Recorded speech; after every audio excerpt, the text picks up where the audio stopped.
Well, I mean, it's got a really good, it's got the retro feel to it, so it's great for a visit and to relive like the olden days of a shooter. But as it is, you have far better options.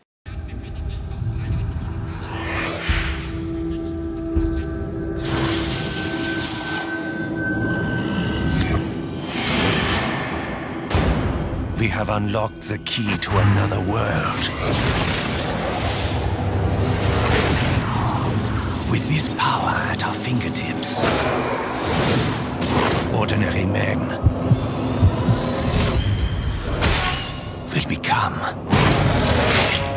So, like last time, let's just get this started. Obviously, what I'm talking about is Wolfenstein for the PS3, 360, and PC. I'm sorry I don't have a box because I traded it in the day. Canada had a special offer. But anyway, on to what it is. Wolfenstein is a first-person shooter from Raven Software, Activision, and id. id is the original creators of Wolfenstein 3D, which is considered one of the granddaddies or the originators of the shooter genre.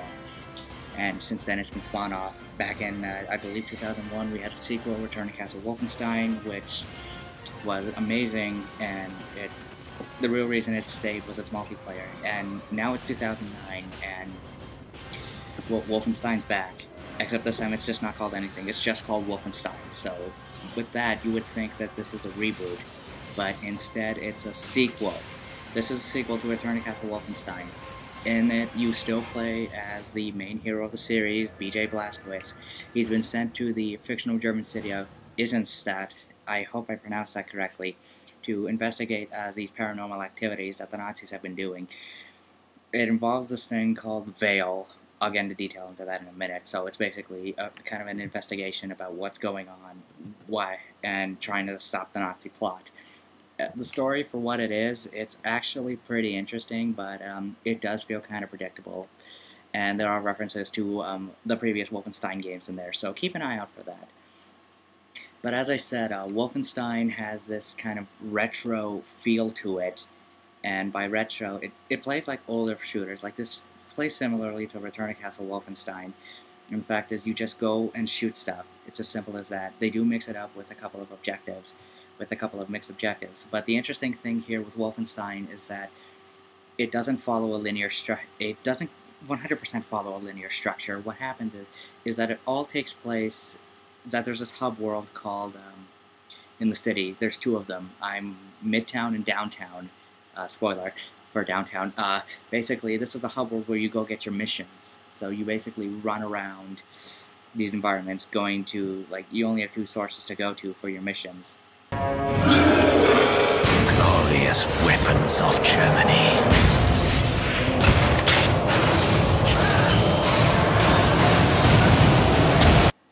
Okay, so the missions themselves, they're fairly interesting. Some are easier than others, which gets me to the difficulty curve.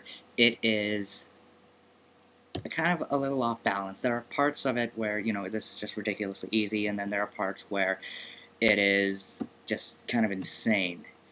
But if you're like a veteran of shooters or you've played enough, then this won't seem like much of a problem for you. But for newcomers, this might seem a little off-putting. One of the other things you can do when you're in the hub world, besides looking for missions, is you can enter the place called the Black Market. And what the Black Market is you can upgrade the weapons you have. So, for example, you'll get an MP40, you can upgrade that to have a larger capacity, a silencer on it, or the ability for the bullets to do more damage. This applies to all weapons in the game, in which there are, I believe, 8 in total, which is kind of a bummer since it's a little bit down, but since the weapons are customizable and you can't customize all of them in one go, you can only customize a few, so it really depends on how you get your money wisely. So you might want to think about that when you're picking out your guns and stuff. Who would dare oppose us?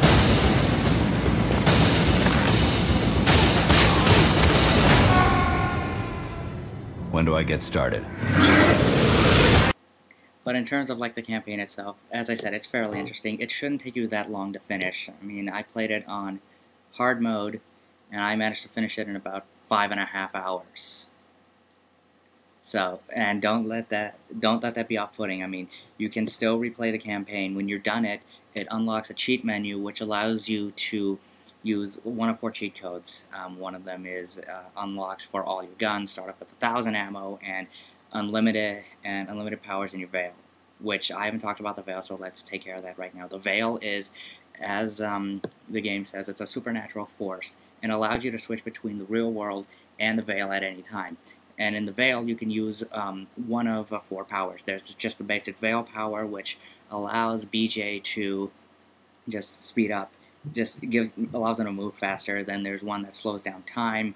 There's also one that provides a shield, so it can protect him from incoming bullets. And the final one is Enrage, I believe it's called, or Empower, which is basically lets you do double damage. So think of it like quad damage if you play Quake or something. And again, like the weapons, you can go to the black market to upgrade your powers. So, for example, with the shield, you can have it reflect bullets back at the enemies, so it can actually hit them. When you use slow-mo, it will actually freeze the enemies in place, so you can go back into like real time, back into like the real world, and just take them out like that. So the Veil powers actually keep the game fairly interesting instead of it just being like another typical run-of-the-mill shooter.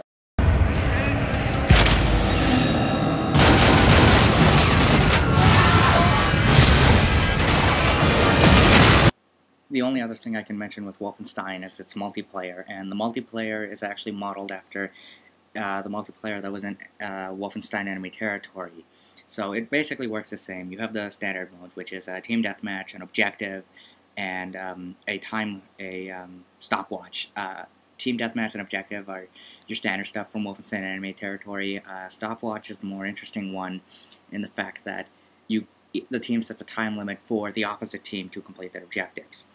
So that is interesting. There's also a level up system, so it seems to take some ideas from, say, other shooters out there such as Killzone or even Call of Duty in terms of their multiplayer aspect. But here, it's just the multiplayer kind of feels tacked on, and it doesn't feel as innovative as, say, Enemy Territory, the original Wolfenstein Enemy Territory, or even the new one, Quake Wars.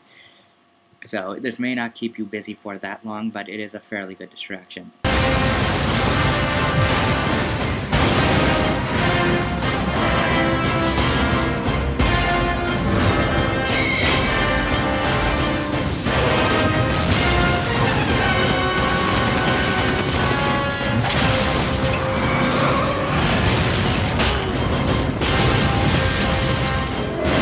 The only other thing to mention with Wolfenstein is its presentational aspects. Again, like the gameplay, it goes for kind of that old-school retro vibe to it, and it kind of works. I mean, the game's running on Tech 4, which, if you're not familiar with that, it powered Doom 3 and Quake 4, even Prey and Quake Wars. So, again, it's using kind of old technology with that, but with that, it does provide some pretty good special effects, and the models themselves are fairly decent. The hub world is not that interesting. It kind of looks a little bland, but the missions outside the hub world are the more interesting ones. The other issues I've noticed where I've had textures pop in from low res to high res. Same story with the models, there are some minor frame rate drops on the console versions. But other than that, I mean, the game looks okay. It also sounds pretty good. I mean, it goes for that B-movie feel. I mean, the music is, okay, but it's forgettable, and the voice acting is, again, decent. Well, so overall, Wolfenstein it's a decent game. It's not the greatest thing out there, but it is, as I said, a fairly good distraction. But if you are looking for the next, big thing from shooters, you have far better options than this. So, with that, give it a rent. See if it's your liking. If you're a fan of the series, then by all means go pick it up. I think you'll enjoy yourself here.